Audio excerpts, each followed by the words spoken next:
Tātou tāpua I le tua. Na o te oto lava au. Ma o moe. Na o wala. Wa ua lango lango ina mai le li I a te au. Tātou a mata I le talo. Whawhitai a nganga pa I ai. Sa e moe ulu, moe wā, moe lango. Nei wei whawhangu I a te I mātou lau whanau le nei I tai au fo. A whio mailo mātou te mā. Ia e tai tai ina mātou nei sauninga. Whapa ia ina o mātou nei loto. Wha Manuia alo nuu malo ainga I le mafuta mai. Ia vi ia lava oe e whapa vau lava. Nganga pa iai o te talo male o lenga. Ia latu ia Yesu Kiriso lo mātou wali I whaola. Amene.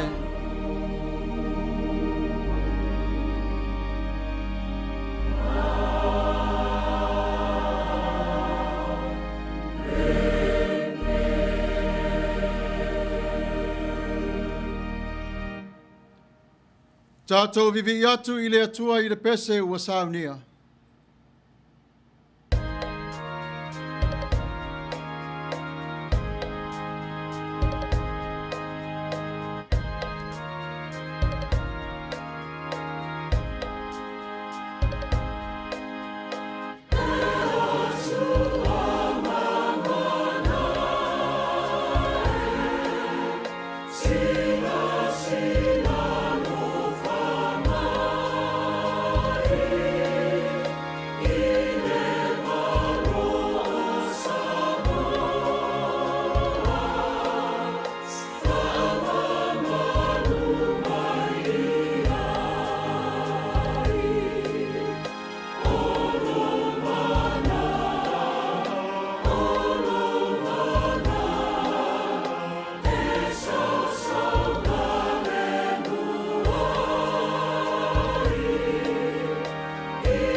Whātuatuanga wha apostolo, ngangana wha Samoa, mai ngangana wha Peritania.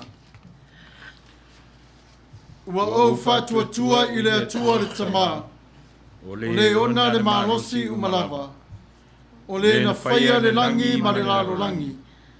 O whātuatua fo'i a Yesu Keriso o lo nalo e tō tasi o lo tātou walii. O le na whanau e le anganga paia, na whanau mai a Maria le Tauvao. O le na pua ngā tia I le pule a Pontio Pilato, sa whasataroina, sa maliu, sa tanumia, no o ifo I se oli, o le asu tolu na to e tū mai ai na ie woti. Na whioa I le langi, o lo nofo o ia I le tūtam tau o le atua le tamā, o le e ona le malosi umalava. O le atoe whio mai o ia e whamsino I e ola atoa mai woti. O whātuatua I le nganga pa ia, o whātuatua I le kālesia pa ia e au whiai no uma. I le mane mawhtanga le au pa ia, mane whamangaloina o amasala. Mane toi o la mai o tino o tangata, I le mane o la e whawawau. Amen. United Church of Christ, statement of faith in the form of a tautology. We believe in you, O God, eternal Spirit, God of our Savior Jesus Christ and our God, and to your deeds we testify. You call the worlds into being, create persons in your own image, and set before each one the ways of life and death. You seek in holy love to save all people from aimlessness and sin. You judge people and nations by your righteous word declared through prophets and apostles. In Jesus Christ, the man of Nazareth, our crucified and risen Savior, you have come to us and shared our common lot, conquering sin and death, and reconciling the world to yourself. You bestow upon us your Holy Spirit, creating and renewing the Church of Jesus Christ, binding in covenant faithful people of all ages, tongues, and races. You call us into your church to accept the cost and joy of discipleship, to be your servants in the service of others, to proclaim the gospel to all the world and resist the powers of evil, to share in Christ's baptism and eat at his table, to join him in his passion and victory.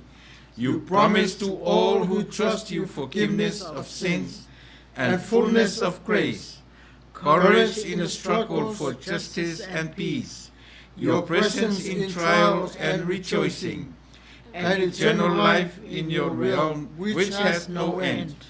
Blessing and honor, glory and power be unto you. Amen.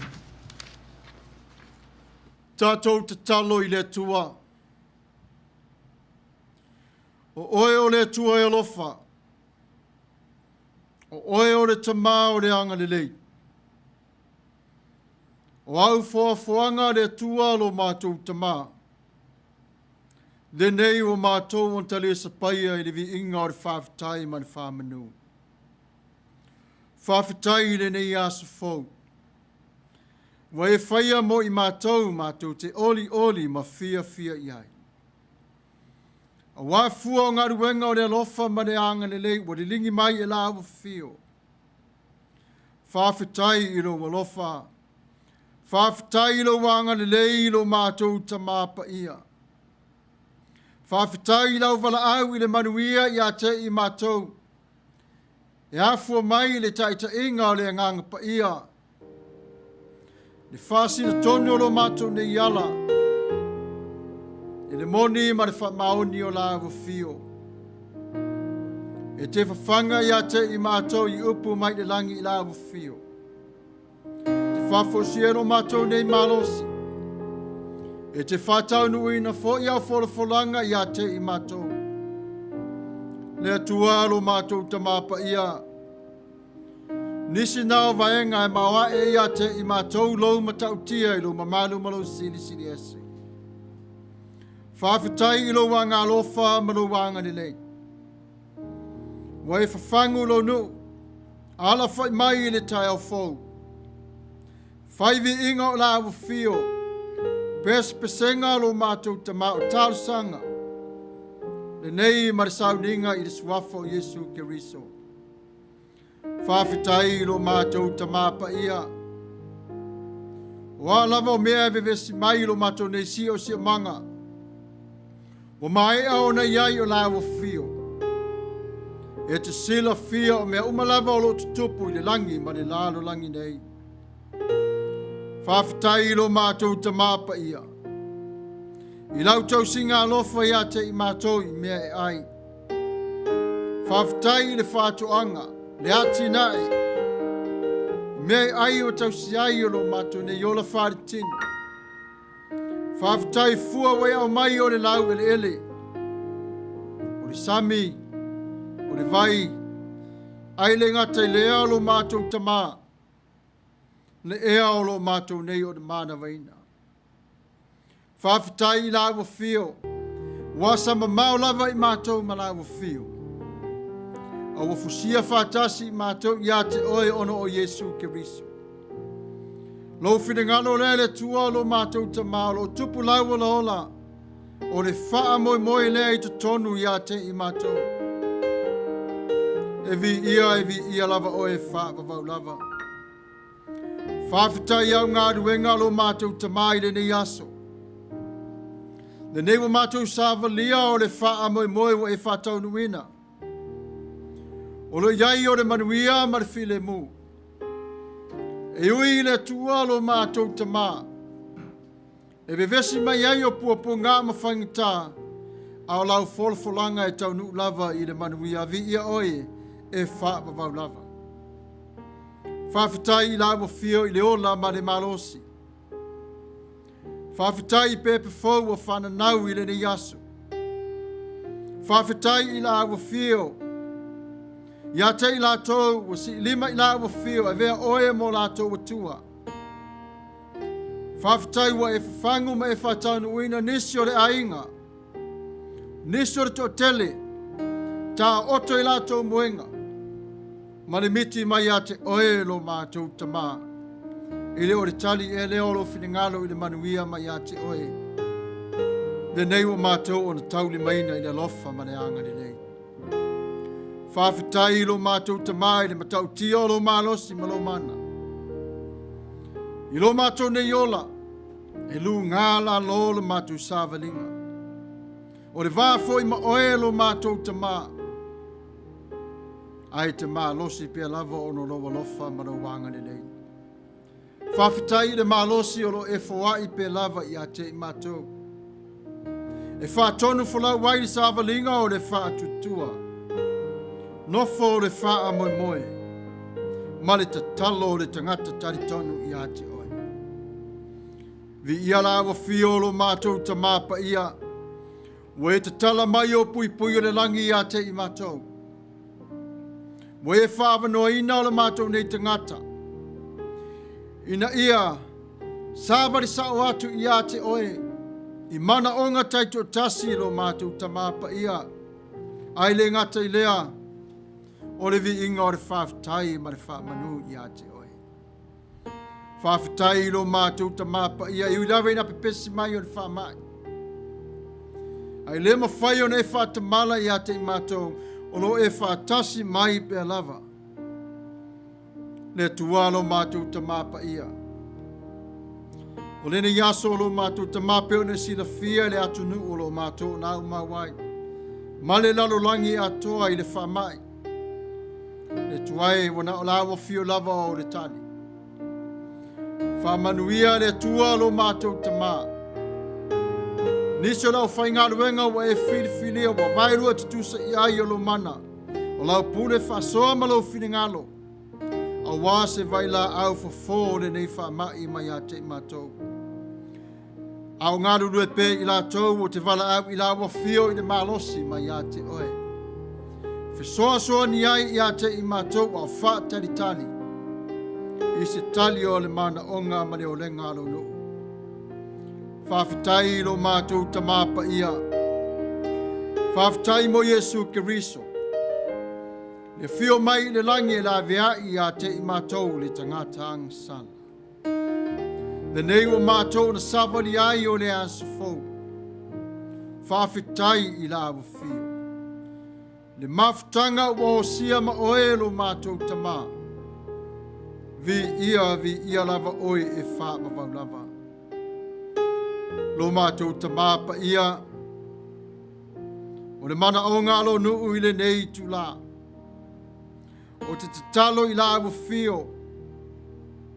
Mota ngasi lo ngalo lue ai. O ali I matamai tai fo mai. Fua ia te I lātou le poto ma le atamai. Musu a pēla awa fio lo wanganga. I lātou I le pale ma le toa. Le file mu ma le whamaoni. I le ngalue matala. A o ngā lulue le tau tonga whitia ina o I lātou I mai ma popo ngā o le tina. Au mai e lawa fio I ate I lātou le pui manu malo. Fiofi a te I lātou le toto o Yesu Keriso. Le tuai lo mātou tamapa ia. E whapena fo I lau au whai ngā nuenga. A o wharupenga o e whawina. Lo vasenga o e whawina. O wharetua matausi. Mo e whawina I le suafo o lau fio. Le tuai lo mātou tamapa ia. Foai o le malosi I a te I lātou. Le whainga tā o le olanga. O pua ngā e vevesi mai. Pei o le ngaru e pesi mai I le itu la ma le itu la. Le ai o se malolo. Lo mātou tamapa ia. Au mai le wha mā whanwhananga I a te I lātou. Foai I a te I lātou le loto file mu. Loto wha pale pale. Ina ia maua e lātou le anganga maulalo ma le anga malo. E tau tua tuai I la awhio. Sa moa malana whainga palota. Alofangia I lātou lo lātou wha moe moe. Mai le ao le malo. Le pale mia o le kāpeneta. Le pale mene. No umala le whanga I pūlenga wha matai. Le tua o sa moa wa e vai lua I ai o lo Manuia. Wa e vai lua I ai o lo mana. Wa e tuina I ate I lātou o le pule. Lo mātou tamapa ia. Fesoa ni pēr la wa fio. I lo lātou loto vai vai. Tutuila ma Manua ni la whainga malo. Le tua lo mātou tamapa ia. Fusia fatasi le kovana ma le pūlenga atoa. Le kāpeneta ma le pale mene le pui ngā rono. Fatasi mo Manua lo mātou tamapa ia. Ofi a te I lātou le mana o la wafio. Maua se ai maua o le malo mai a te oe. Talio le lātou tangi atu I a te oe lo mātou tama I le aso ma le aso. Mātou te tale tono la wafio le tama. Fotu o le lofa ma le anga le lei lava lea. Le tua lo mātou tamapa ia Amerika ma le whainga malo. Mai lava le Prestene ma le Pulenga. Fale o senatoa. Le tua lo mātou tamapa ia le kāpeneta ma le palemene. Fesoa suani ia te I lātou. Whao penga ina I lātou. Ele upu ma ia te oe lo mātou tama. Ufi ma pui ia te I lātou. Ia iai la wafio I taimi umalava. Musua I lātou I le nganga o la wafio. Ina ia lātou na tepa tau la I te oe I le aso ma le aso. Le tō tele o tangata I le nei atu nuu le tua lo mātou tama. O nisi e iloa oe, o nisi lātou tele o iloa oe. Ia vai lua tutusa o loa lofa ma lo wanga le lei. Mo I lātou. O te talo I le nei I tu la. Mana tua siao te whao I malo lo whapena o na tawivi ma le wha mai whaingta I le aio taxes. Leo mai loa o puapu ngā ma whaingta lo whawhengai mai ia. Ai mātou te tari tonu I la wa whioro e whātasi. Ia te ia mare ainga I le nei tula. Tō tele fo I o te ngata o lo nuu le tua. O lo ta wivi mare manu malo ai maise o lea. Le fia maua o le maro longa mai le nei whamai. O lo whangia sa moa marana tangi I ate oi. Le ngata I lea le lalo langi atoa I lo alofa marawanga le nei. Whamanga lo mai I ate I mātou. A leo mawhai le tonu o angsala mase wa mātou na whai. Angsala wa mātou na iloa mawhai. Whamanga lo mai I ate I mātou. Angsala wa le iloa. Whamanga lo mai I ate I mātou. Whamanga lo mai I ate I mātou le vā mlau fio. Whamanga lo mai I ate I mātou le vā mau au na tofi. Whamanga lo mai I ate I mātou I le vā o le tasi o le tasi. Ai mai se o mātou mātua. Le tau se ina o lau o roa tāua. Le tua lo mātou te māwhi soa soa ni mai I ate I mātou. Yesu Keriso na maliu whalava au I lunga o le satauro. Ina ia olai o le tangata angsala. Le tua lo mātou te mā. O le nei le te talo ma le olenga. A toai ma le whaafitai lilo. Mana o ngā lilo. Ma le whaato senga lilo I te tonu I ate I mātou. Alofa ngia I lātou le swafo Yesu Keriso. Mātou te talo, mawala au atu ai. Amene.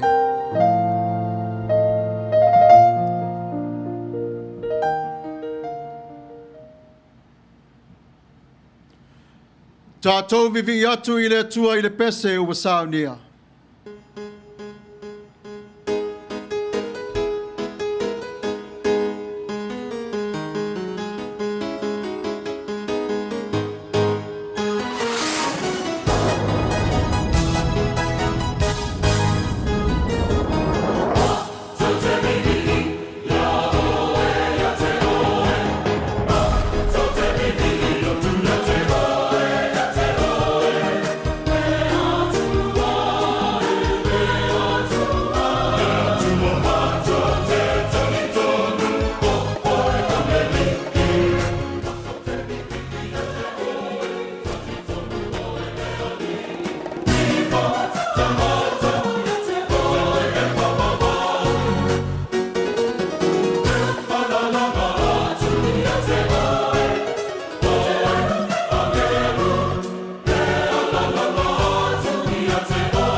Faitawina o awhionga pa ia le tua.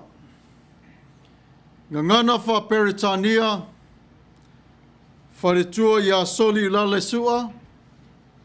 Ngangana fa Samoa. Susungara o ao. Tula epa fa fitai sua. Faitawina o awhionga pa ia le tua.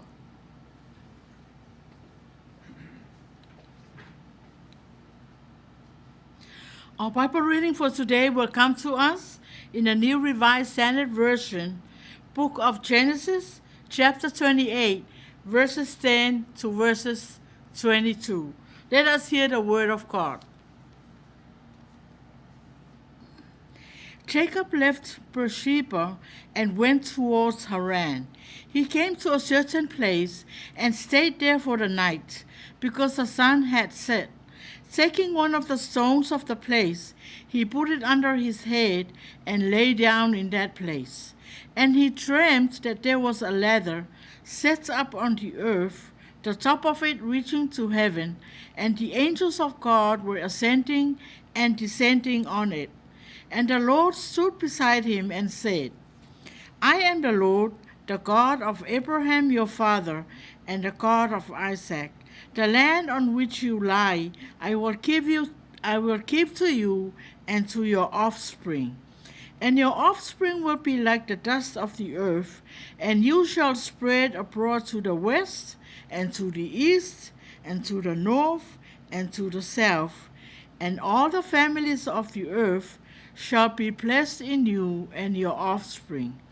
Know that I am with you, and will keep you wherever you go, and will bring you back to this land, for I will not leave you until I have done what I have promised you. Then Jacob woke up from his sleep and said, Surely the Lord is in this place, and I did not know it. And he was afraid and said, How awesome is this place! This is none other than the house of God, and this is the gate of heaven. So Jacob rose early in the morning, and he took the stone that he had put under his head and put it up for a pillar and poured oil on top of it. He called that place Bethel, but the name of the city was Luz at the first. Then Jacob made a vow, saying, If God would be with him, and I will give me in this way that I go, will give me bread to eat and clothing to wear.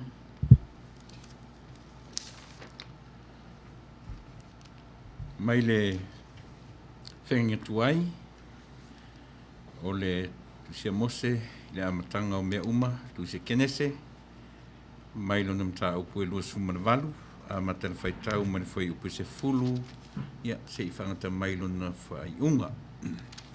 Tusia kenese, mai le mta upu e lua sumana walu, a matana whaitau mai le whai upu se fulu, ia se i whapau mai lo na whai wina. Ona tu uale e Iakopo Persepa ai alu I karana. Wo o ile tasi mea. Ua moe ai. Ua ua ngoto le la. Ua ia ave fo ini maa mai lea mea. Ua fai mon alunga. Ua taoto ai I lea mea. Ua faila na miti. Fauta fo I. O le ape fai ua fatuina ile ele. Ua o olo na I u ile langi. Fauta fo I. O angelu ale atua wa e mai foi foi fauta foi o tu ai le li I ona lunga o fetarai mai o au o le li le atua apera amolo tama ma le atua Isaako o le whanau e te taoto ai o le whanua e te taoto ai o te avatu ai I a te oe ma au whanau e avea fo I au whanau pei o le efu o le ele e whaasalalawina solo fo I oe I sisifo, masasae, maleitu I mātu atoa, maleitu I tonga. O oe fo I mau whanau, e Manuia ai ainga uma o le lalolangi, whauta fo I. O te iai I a te oe. O te tausi fo I a te oe I mea uma e te aru iai. O te toe whaafo I sia mai oe I le nunei. A wā o te tuua oe. O te le tuua oe. Se ia o whaia le mea ua o whai atu ai I a te oe. O na ala leo Iakopo na moe. Wa ia whapea. E moni lava. E iai le li I le mea nei. Ai o tele I loa. Ua fefe ai o ia. Ua whapea. O le mea matautia lava le nei. E le se mea ese le nei. Na o le fale lava o le atua. O le whaitotoa lava le nei o le langi. Ua tūla Iakopo I le tae au lava. Ua tango I le maa na ia alunga ai. Ua whaatuina ai ma whaailonga. Ua li lingi ifo I ona lunga le suau. Ua ia whaingoa lea mea o peteli. Sa mua I whaingoina lea ai o lusa. O na whaia lea e Iakopo lana tauto. Ua whape atu. A whai e ia te au le atua ma tausi ia te au le nei ala o te alu ai. Ma fōai mai mea e ai o te ai. Ma ofu o te ofu ai. Ina ia o te fo'i ma le manuia I le ainga o lo tamā. O na whai ai lea o le alii mo o tua. O le nei maa fo'i. Ua o whaatuina ma whaai longa. E whai lea ma whale o le atua. O mea uma fo'i e te fōai mai I a te au o te avatu lava I a te oe. Mea e se fulua I ai. Whamania tele mai le atua I le whaitawina o ana fionga pa ia. Nei te o le whaavavau. Amen. O le launga I le suafa manu malo o le tua le tamā. Le alo ma le anganga pa ia. O le matua o le launga wa maua mai le I tusi sa whaitawina. O le ape whai a Iakopo. O le tai ao le nei o le a tātou vava ai I le whawhitai a inga ofo whangia. O le whitai ai o le tangata ma le malu sili ese o le atua. O se miti e winga ese o le nei miti. Ua le ngata I le ape whai e whaatuina I le ele. Ua olo nei ui le langi. Whauta fōi o a ngelu a le atua. Ua e hae mai ifo mai ai. Ua whai loa e le li I a Iakopo. O au o le li o le atua apere amolo tamā. Ma le atua o Isaako. O le whanua e te taoto ai. O te avatu I a te oe mau whanau. O e fōi malau whanau. E whaasala lau wina solo. I sa sae ma sifo.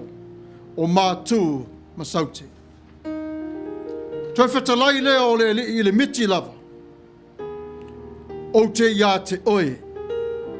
O te tausi fōi ia te oe I mea lava e te alu I ai. O te whāfosia mai ia te oe I le nuu nei. A wā o te le tu ua oe. Se ia o whaia le mea. Wa o whaia tu wai ia te oe. Wa tātou moli mawina le anga le lei o le atua. Pe a tātou toe mānatu nātu atu I le vai tau o le olanga nei. Mai I pua ngā ma whawhi tauli. O le miti e Iakopo. O le ata lea o le awhio mai o Yesu. I le lalo langi nei. E la vea I a te I tātou. Ua soifua mai Yesu I le lalolangi nei. Ina ia maua I tātou le whisota inga ma le atua. A wao le ape whai lea o lo tāla I le langi. O Yesu le ala. Le upumoni ma le ola. Wa whai lo mai e Yesu ia te I tātou le tamā e ala I ana ngā ruenga. O wawenga ma whata oto. I le anga alofa ma le anga le lei o lo tātou ali I whaola. Ua fio whatasi mai ai I le mālosi o le tamā. Ina ia moe miti pea maala o le tangata sa miti. I le wha tua I le tua. Le wheta lainga lea le tua I a te oe mau I le nei I tai au. E wha wina foi I aso uma lava o le nei o langa. I mea uma lava tāti sāwalia e iai o le tua. E whautua fo oe le ngang pa ia I lo langa nei. Ina ia tingi pa o le uto o le wha moi moi. Awane iai o se pa o vale. A ia aua fo I o na iai o le matau po le fefe ia te oe maa. A ia matala o le wha tua ma le tali tonu I le tua totas. E moni lava. E pa ia ma mamalu le tua. I le mawhai e se poto. O na au ili ma wha matala ina. Vanga na. Le fesoa ni mai o le ngang pa ia. Le fesoa ni le e wha pa ia ina ai o lo loto. Ina I o tawa ai I le vainga o le wha tua. Ma le tali tonu I le tua. Le vainga lea ia mauai e ta ua o le sini au tu. O lo na lofa malono anga le lei. Ai sea. A wafo I le whata mana lava le tua I lan whola whalanga. Au whita iai I tātou. Ma le sāwalinga I le neiva yaso. Pua ngā ma whawhita auli. O wha lave lave. O taimi umalava e mori mau lava le awhionga pa I ale tua ia te oe ma. Olo o whātasi le tua ma oe. O whea lava alo e savali iai. E o fo I le sāwalinga o le mawhauwhaunga o le tangata. E whaatasi lava le tua ia te oe. O rea o tātona vaai a Iakopo lo na ola malona soifua. Ia vea lea. Ma pine a mata o le tātou mafutanga I le tua. Moni lava na sola e se mai Iakopo. Ona o le tonga fiti sa ia o na whai. Na ia ave ai le whanau mai o le urumatua ma wha manuianga. La ale sola lea sa whapea. E te alu I le tasio I tu o le ainga o tina. I lana sola anga. Nāna Iakopo I se tasio no foanga. Ma whao ngā ai se maa e whai maalunga ma moi ai wa vai vai. Ai whape whea I tātou I le nei tai au. Ai o tātou solo e se mai ma le tua. Tā te whiu lava e tā mo e maralafi. E ati lava re sila whanga le tua I ate oe. Aua e te whewhi. E le matau fo I le nofo a le whātua tua pe a te tonu ma le ato toa. O le tua lava ia. O le alofa muti vale lava ia. I tātou le nei tai au. Wa e mai ea o se langona I le whapeifo. O le lava o te aru ese mai ma le tua. A o lo whaatasi ma sira fia lava e le tua lo nei savali. E moni lava I le sola ese mai o Iakopo. A ia mana tua le tātou wa ai te toa le sāwalinga. Wa le na o le lawe ai mai I le tino. I pua ngā ma le tonga fiti. Aua whao ngā ina e le tua le nei taimi. Ina ia wha maa whanai I le urumatua. Toi whawhangai I le loto I le lofa. Ta lia o le uso o le wha maa ngalonga.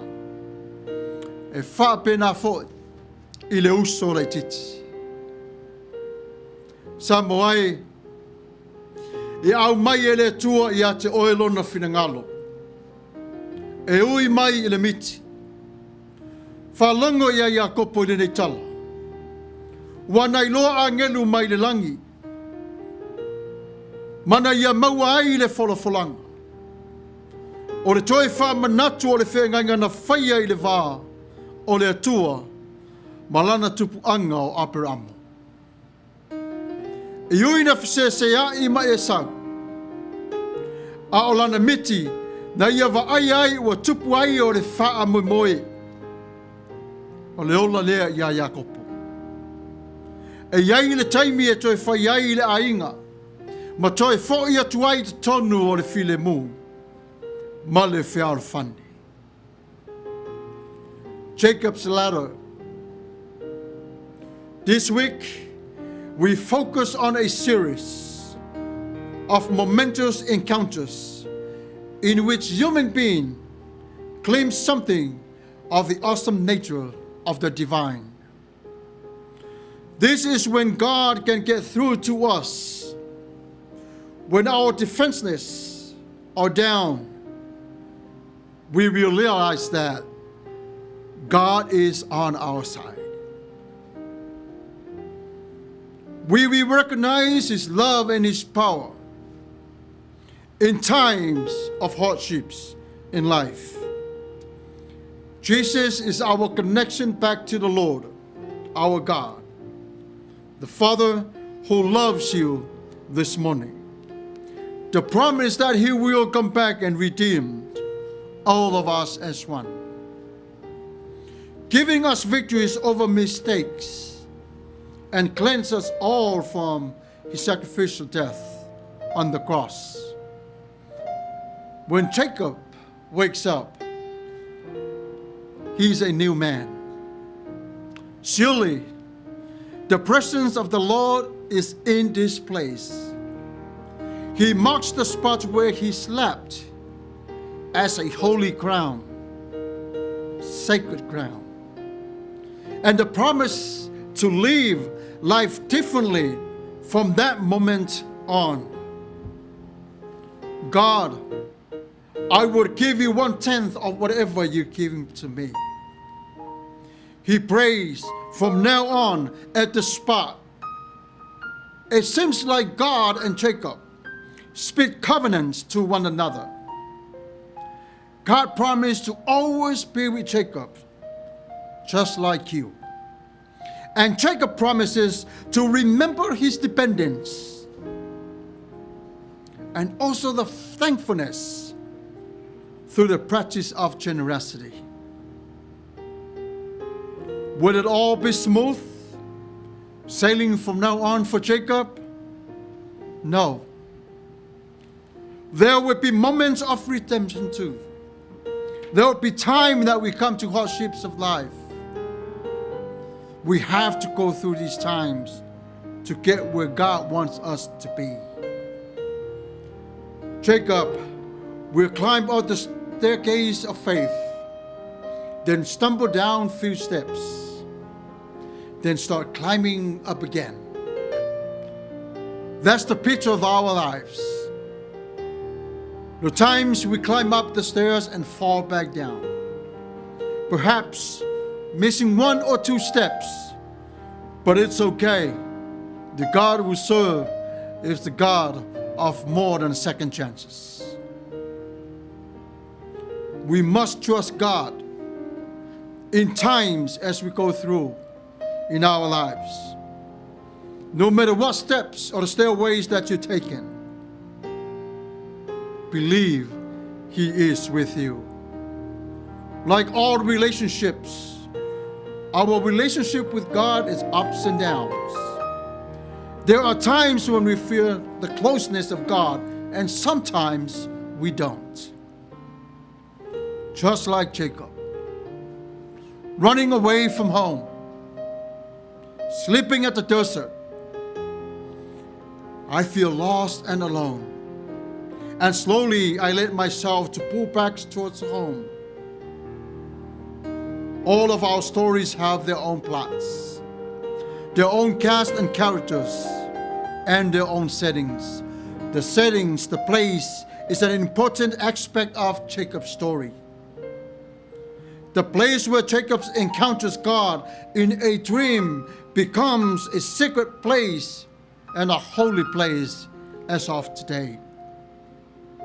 Your heart is desert. That's where you sleep and have dreamed. And God wants to come into your hearts and to make home with you.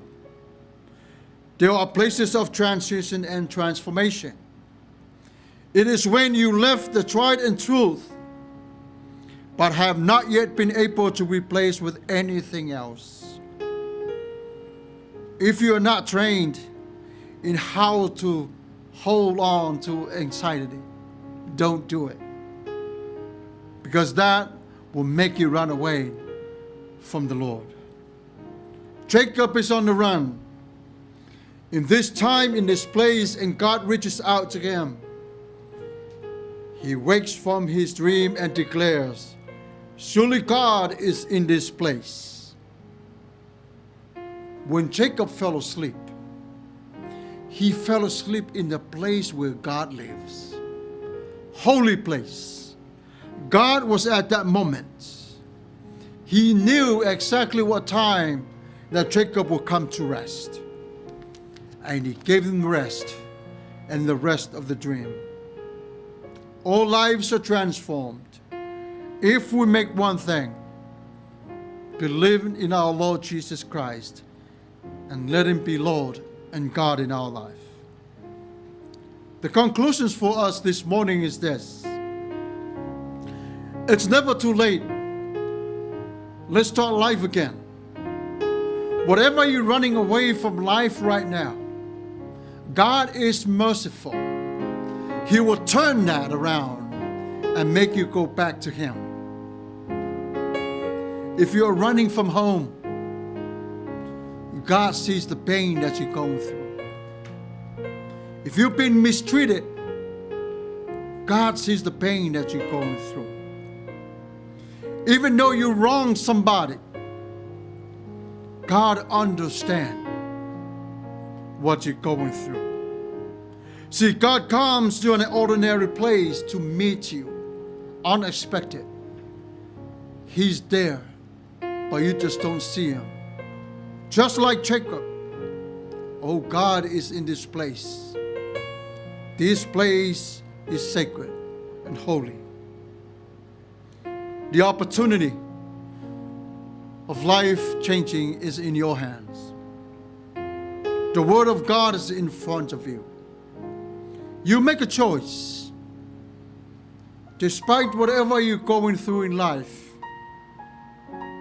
Jesus is the answer today for what you're going through. You can do yourself a big, big favor by denying yourself and let Jesus be Lord and Savior today. No matter what people tell you how to do it, the Word of God stands once and forever. Believe in Jesus Christ. Starts from here and it will carry it on. May the Lord bless you. May the Lord keep you. May the Lord's face shine upon you. In the name of Jesus. Amen.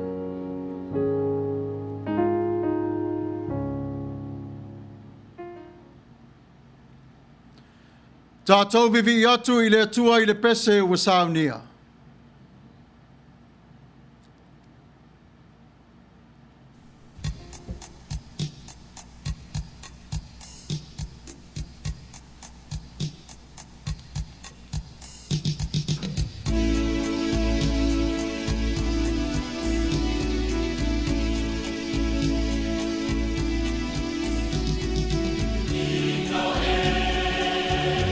Alopopo,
Ia, e le talitonunga o lea ua.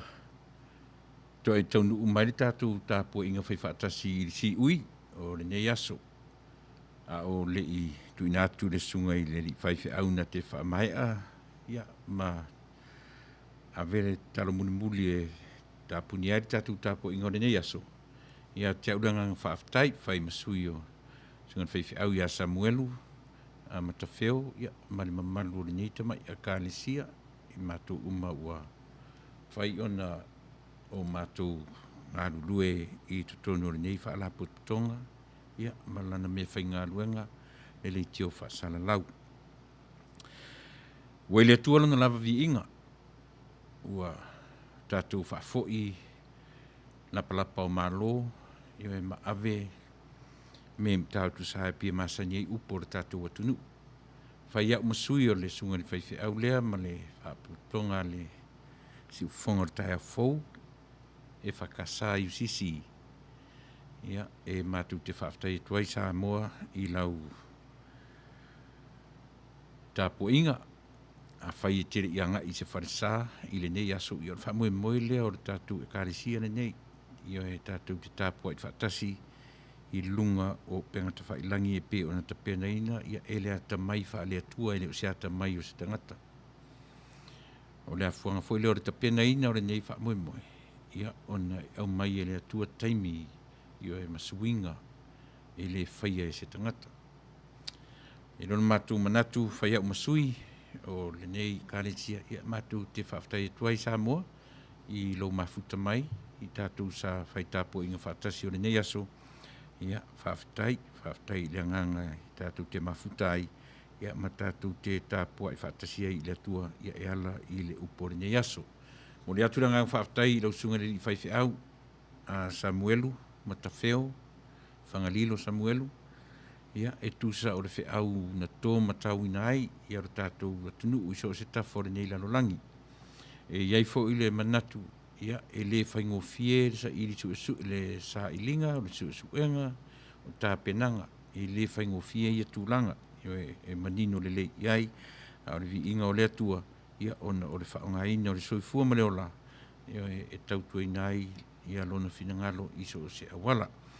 Ia e le mwhaifu en whaangalo ina I la mātou whaafitai ia I lātou fo'i ma lātou vi inga ia recordings ia po lātou pespesenga o lātou si ufofonga ia ua mawhai o na mātou whaangaina e atua iai le tātou tāpua inga le pei o na iai le kālesia e whakasa Alehat Valley New Zealand ia I le amatalotu e pei o na amatainai tato lotu I asosata itasi ia ma pese na whaangaina mo le tufo ilangang whaaftai I le au whai pese tu whaatasi a le lalolangi po le World Cyber Choir o lo o taita ia e le sunga le li whaiwhi au le tupu whaunga matautia ia mai le whionga tula ele. Mo le tuwhenanga whaaftai le karisia e whaka a sa I Sainor Se USA ia e po le karisia o whaingo ino le tawhatolu I nā I le stete o California I le ai o Sainor Se San Francisco. Mo le aturanga whaaftai, ia I ngata fo I lea o le kālesia a le Yesu, kālesia whapatonga Yesu I Samoa, ia po Congregational Christian Church, Jesus in Samoa, ia po le kālesia po wesi e pei o na lausila fiai, ia e o lātou vivinga sa o mātou whaangaina I le so, ia mare pese whauma iai, tātou tāpua inga sa te tasi te penaina e le korisi whaawhaiwhi au I Malua Theological College Choir ia le pese ua whaingoina o le tū mau mai oe whaumai tātou porkalame ia e le mwhai ona o mātou tua I lalo le ngang whaaftai ia I lātou ona o lātou whita I tunga e ta penaivi inga o le atua o sa mātou whaaftai fo lea sa moai ia I le ngang o le atua e wha maru mai e ta pena ai lo sa I le nava ia so fou o wha malu mai I fe au manga luenga tātou wheloa I lo nā ngare lei ia ne aso ia e whamani atu le tua Samu soifua mai Manuia Tātou whai ule talo Anganga pa iai, ufi mai ia te i mātou. Whātonu whalau e la ua whio le mātou nei sāwalinga. Whāpa ia lo nuu lo mātou te māua māfuta mai. Ia maua e mātou le manuia mai a te oe. Whesoasoani le mātou nei sāwalinga. I le suafo Iesu Kiriso. Lo mātou wali i whaola. Te ole mawala au atuai. Amene.